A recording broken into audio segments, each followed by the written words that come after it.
Hello, I'm Jim Cornwall, and this is the WalkingPost.com podcast.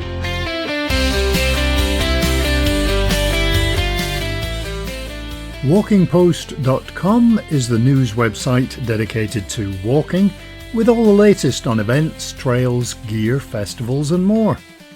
This podcast, number 16, is going out on June the 13th, but no ordinary 13th. It's one of those Friday the 13ths, which for some is the worst kind of day there is, and for others they could care less. Personally, I'd never considered it to be an issue until one fateful Friday the 13th about 15 years ago when I was running an aquarium in Canada. We closed at 5 and the last visitors had gone, so we started closing. I'd sent all but one of the staff home and we started the closing routines. And then there was a creaking noise coming from downstairs, kind of like the wood on a ship in the wind. And then there was an almighty crash, which was the sound of seawater flooding from the tallest tank. It was one that was designed for the level to go up and down like the tide, to show the height of the tides throughout the day. And it held tens of thousands of gallons. Only now it didn't, because most of it was on the gallery floor. It hadn't broken, but the sealant at the bottom of the tank had given way under the pressure. And so, when we went downstairs, we were knee-deep in seawater. We didn't lose any creatures, but it took until about 6 a.m. the next morning to clean up, once we'd got as many staff as we could to come and help out. Anyway, June the 13th, on a different note, is International Axe Throwing Day. And if you miss and hit someone, it's also Sewing Machine Day. It's Blame Someone Else Day, but I'm not responsible for that. And apparently it is Wear Blue Day. And while you can't see, I am wearing an orange shirt. It does have a blue logo though. Born on this day were Mexican composer Carlos Chavez, actor Tim Allen, singer David Gray, and lots of others. We finally got some filming done on our long-distance path video series last weekend, which was fun, and while we were on the beach filming, I kid you not, a gravestone, my son found part of an old glass Heinz ketchup bottle. You'd think that would be the end of it, but technology being what it is these days, we looked it up when we got home, and there's a PDF you can download with all the details of all of the glass bottles Heinz ever made. So it turns out that this particular one was made in Pennsylvania in the US between 1918 and 1943. What would we do without the internet? Quite an interesting find, although it would have been better had it been a complete bottle. This week I was at the outdoor show in Liverpool and I decided to take the train. Just the one cancellation on the way down and one very late train on the way back. And that was a train full of loud primary school students, vaping teenage girls, 2 older ladies drinking buckfast and singing at the tops of their voices, and 2 men arguing loudly. Maybe it's the car again next year. It was very warm in England, which I'd not really expected, but more about the show. It's a 3-day event and it's primarily for suppliers of outdoor gear to showcase their products so stores and sellers to the public can get good deals and improve and refresh their stock. So there are tents, mountain climbing gear, boots, clothing, maps, gadgets, smartwatches, food, surfing equipment, you name it, it's there. Of course, I was there pretty much to get some interviews, and I do have 2 short ones for you today. The main point of it there is really to do deals and not to talk to people like me from the media, so I have set up a few for the coming weeks. We shall see if they actually happen. But it's always good to walk around and chat with new people. There were more exhibitors than there were last year, and I spoke to quite a few that were attending for the first time. There were some neat products and some great shoes that I really wanted to get, but sadly not my size. So I have to either wait for them to make bigger sizes or do something about my extra large big toes.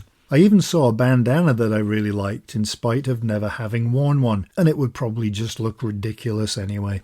Some of the big names in attendance were Garmin, Rab, Deuter, and lots of others, but it would have been nice to have seen even more of the big names. One thing that's really changed is when I started going to trade shows, probably around 20 years ago, you'd talk to people. Now a lot of the staff at booths are too busy on their phones or computers to talk to you. You can stand there trying to make eye contact and they just never look up. Not all of the booths were like that, but there were still quite a few that were.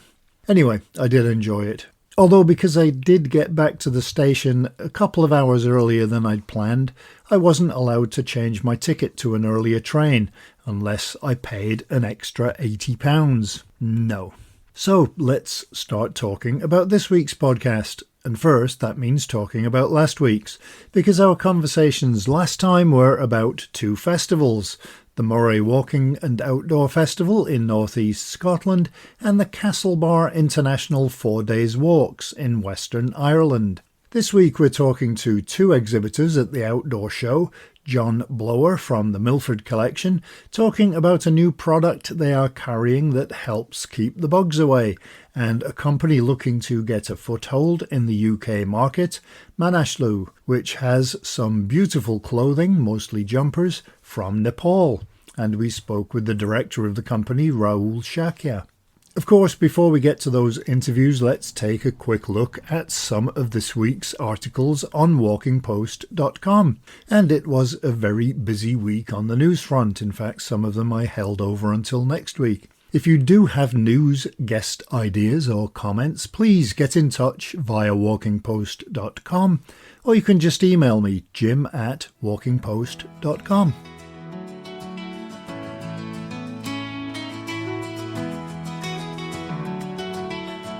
So, it's time for our brief recap of some of the headlines of the news articles you may have missed that we had on walkingpost.com this past week. We had a look at the top 7 Asian cities to explore on foot. There's a new national nature reserve in Kent, and Vodafone has added a step counter to its official Glastonbury Festival app. Swedish brand Haglös is looking to expand in Poland. There is a new video game being launched, and it's a strategy game where you run a hiking and skiing lodge in the Alps, which looks like a lot of fun. The English Coast Path has seen improvements to the route completed in Cornwall and Dorset. And another really interesting one, an article on how climate change is pushing travellers to walking holidays in cooler places, and they are being dubbed coolcations. In Scotland, the Kelty Walks and Talks group is celebrating its anniversary and has also launched a new walking action plan. Taiwan is taking action to reduce the number of walking accidents in the forests there with more signage and more smartphone hotspots. There's a new walking route on Walney Island, which, if you don't know where that is, and I had to look it up as well, is across from Barrow-in-Furness in Cumbria. There are new walking maps available for visitors to a park in Scunthorpe, Lincolnshire, and you can read all of these and more at walkingpost.com.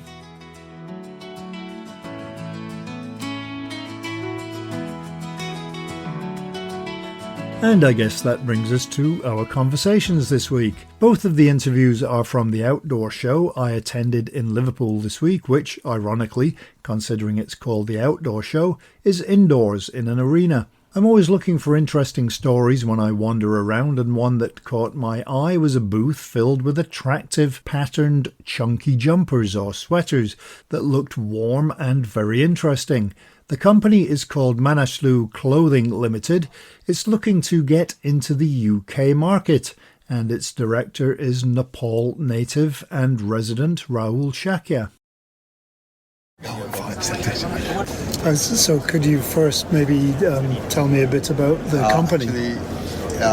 My name is Rahul Shakya, and our company name is called Manaslu.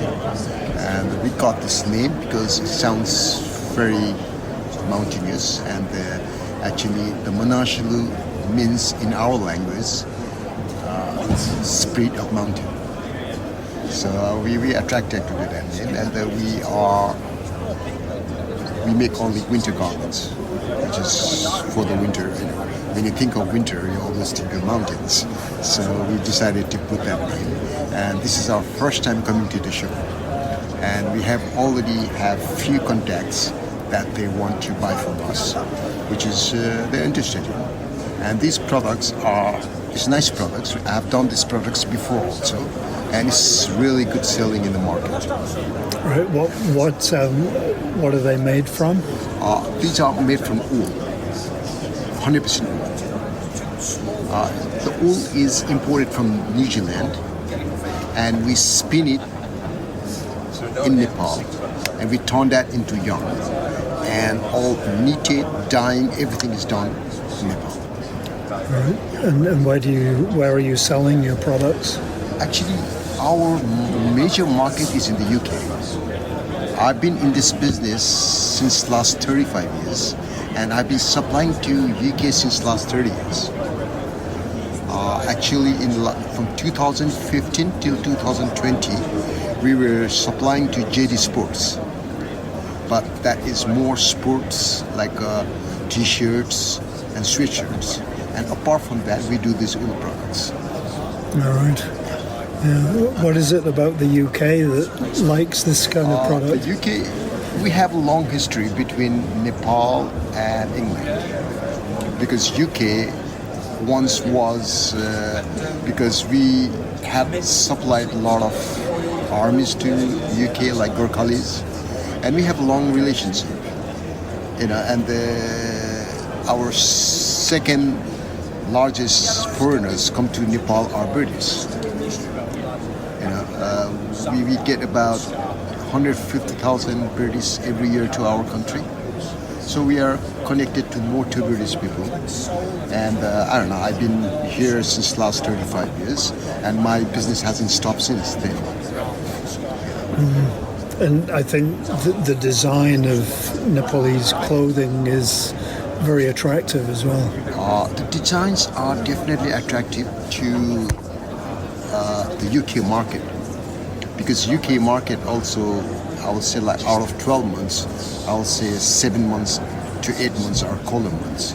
So people love to wear woolen products, and that's how the market is always there for us.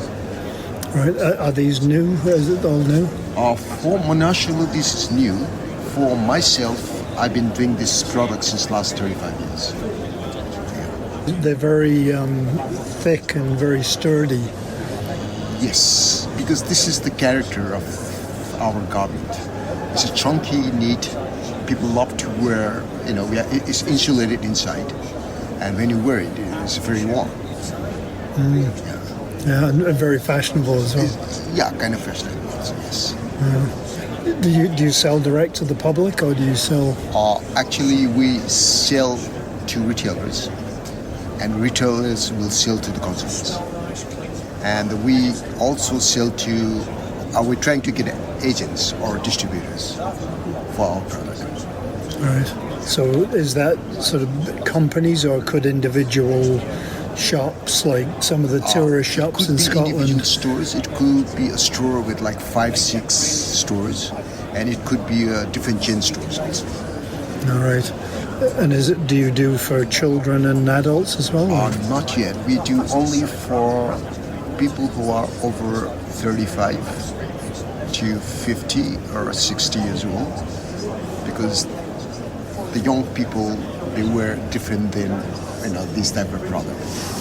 The young people don't even bother about the cold. They just wear a t-shirt. T-shirt and sweatshirts. Yeah. And so it's really just this that you sell. You're not making other products, just these. No, we do other products as a manufacturer. Yeah. But for the company, Manaslu, this is our major strength of our product. All right. And how often do you introduce new designs? New designs every 6 months. We change our designs. We do for high winter and the beginning of the winter. In the beginning of the winter, we do like soft, not very heavy products, like no lining inside. It's kind of a sweater.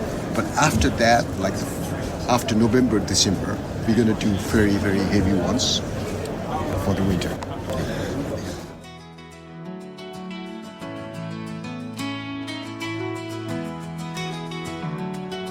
I definitely wish them the best of luck, although with quality and attractive designs and coming from Nepal, I guess you can't go wrong. Nepal always does conjure up an image of the mountains.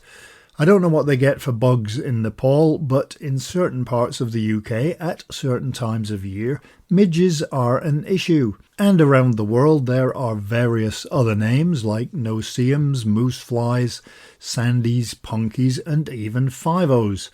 Some are worse than others, but they are all annoying and sometimes the bites can really cause problems. There are things you can do after the fact, but beforehand is a lot easier. There are products like DEET, but many people will shy away from chemicals. But one natural product that has always been used against these critters is citronella. You can get it in various forms like candles, but one company in Wales called the Milford Collection has introduced some cool and trendy citronella wristbands as well as sticks that you can hang from a tent or maybe your backpack. To tell us about the new products is John Blower from the Milford Collection. Alright, so could you tell me a bit about the product? Yeah, so we've introduced 2 new products for the outdoor show. We've got the citronella bug bands, which are completely natural, all infused with essential oils, DEET free. So they've got citronella, lemongrass and eucalyptus in, 12 in a pack. Each band will last up to 300 hours. And they're just to repel mosquitoes, midges, wasps, sandflies, all sorts of things. So you just pop it on your arm or both wrists or ankles, and they do work really well. I used to get bitten so much, but since wearing these, nothing, absolutely nothing at all. So it's been really good. And how long did you say they last? Each band will last up to 300 hours, so more than enough for your holiday abroad. You can wear it in the UK. For sports, it's a really good strong scent, and it does really work well. And then following on from that, we introduced some tent scents, which you hang in your tent, your caravan, your camper van, motorhome, or just pop around your house. And again, it's scented with citronella, so it keeps your tents fresh, and it also again repels mosquitoes and all the things you don't want coming in your tent, basically. So yeah, just 2 completely new products for us, completely different market, but good, strong products, I think. Yeah, well, what's your usual market? My dad started his business in 1985, so this is our 40th year. We actually have over 2,000 different giftware lines, so we're a giftware manufacturer, distributor. We do ceramics, glassware. We've just bought 2 jewellery companies, which again is new for us, but it's going really well. It's the right sector for it. We're normally just an everyday giftware company. So these fit into that role because they will sell well in our garden centre and gift shop customers who we're already in. But I think the outdoor market could be a whole new sector for our company. We do a lot of Christmas as well. So we're looking for a product that will do well in the summer months when generally giftware does go a bit quieter when people are buying plants and looking at their gardens. So we're looking for something for the summer to tie us over till our Christmas line starts to get delivered. Alright, and how did you come up with the idea for these?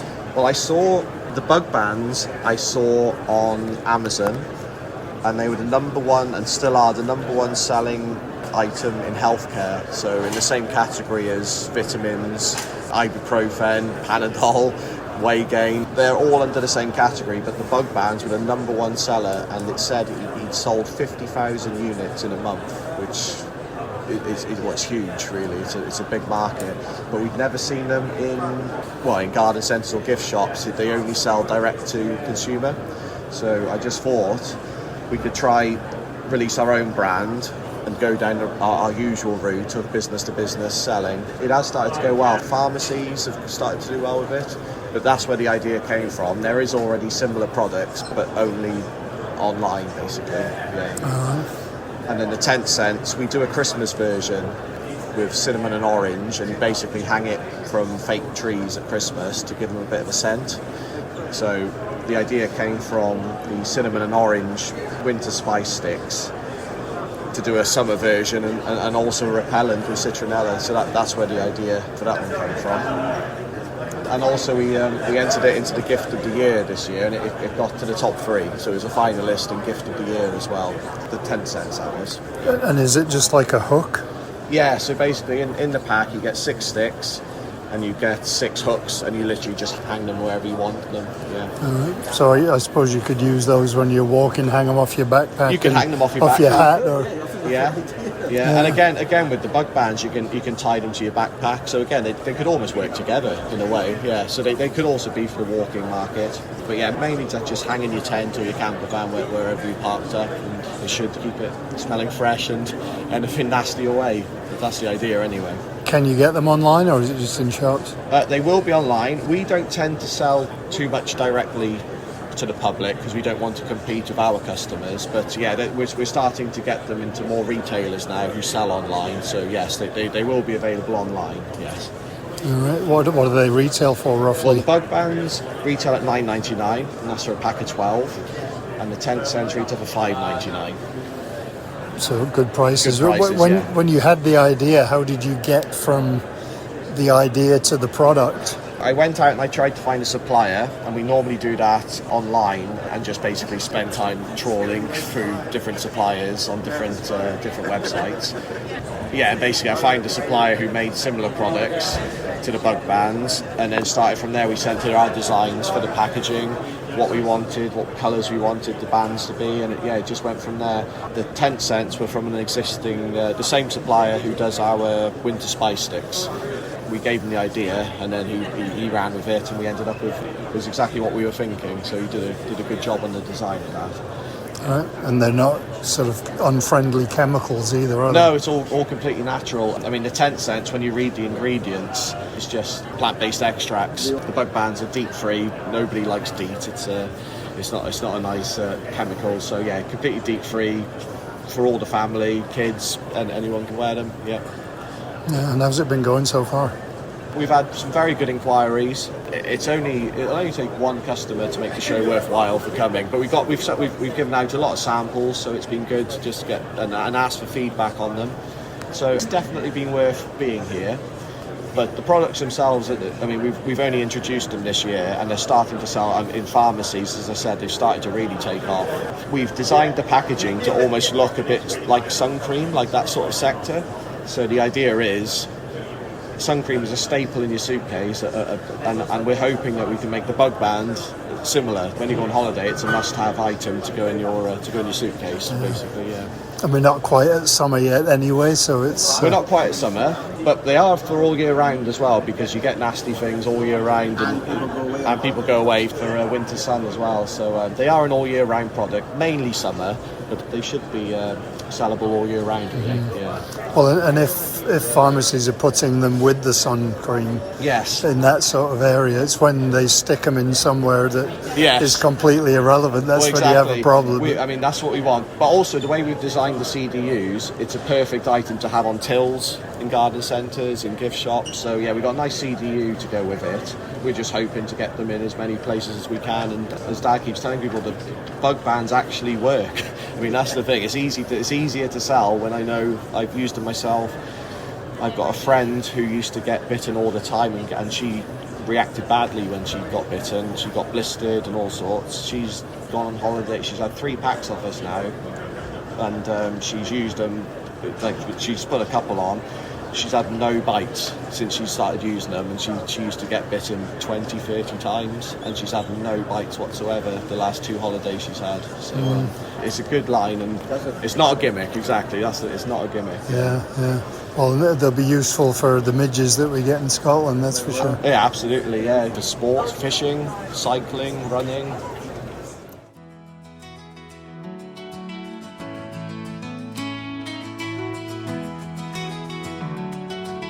I've been bitten a lot over the years, so I'm definitely going to give these a try, especially when midge season comes around here in Scotland. I'll be ready. Because the interviews were a little bit shorter this week, it gives me another opportunity to rant about a walking pet peeve. And this one I'm going to call the gear gurus. In fact, at the show I was talking to somebody about exactly this, and we'd had pretty much the same experiences. Now, there's nothing wrong with liking and even buying nice things, and when it comes to outdoor gear, some of it is definitely nice, and it's also possibly designer. Some of it can be very expensive. Unfortunately, I'm pretty sure there are some people who go out walking simply to show off what they're wearing. And you can see them coming. It's always pristine clothing. It looks like it's the first time that it's ever been worn. And it also looks like at the first sign of a puddle, they will either turn around or get a servant to lie down in the puddle while they walk over them. A couple of winters ago, we even saw a couple where the woman had walking poles and, I kid you not, they were not adjusted and they weren't even touching the ground. Possibly that was because it might get them dirty. The other thing is that these gear gurus invariably never speak to you. They also try extremely hard to never look at you, but they do want you to look at them and their designer sunglasses and take note of all 17 expensive logos on display. And, of course, they want you to get well out of their way, just in case you're walking quickly and you might inadvertently splash a bit of mud onto their white leggings. And they're often talking loudly and laughing as they walk, and their backpacks sag very close to the body, which makes it look like there's actually nothing in it. I'm sure you have encountered this species of walker, and I'm not really sure actually what we can do about them, other than to try and engage them in conversation. Oh, only 3 hours to the top, watch out for the cows and the sheep poo, or try and get them to walk in the muddiest part of the path. Maybe I'm just jealous. Oh, and I forgot, another telltale sign is that they smell like that section of the airport duty-free that they force you to walk through with all of the expensive perfumes. Anyway, rant over. I do feel slightly better. Now, where are my gold-plated gaiters? Well, that's it for this week's podcast. It's looking like one of the 2 weekend days here is going to be fine, so that's a bonus. I also bought a t-shirt online that arrived this week that I was going to wear for walking, and the logo was printed upside down. Thank goodness for refunds. So I hope you enjoyed this week's WalkingPost.com podcast, and I hope that you have a great week, hopefully with a walk or 3 somewhere in the mix. So until next time, happy trails!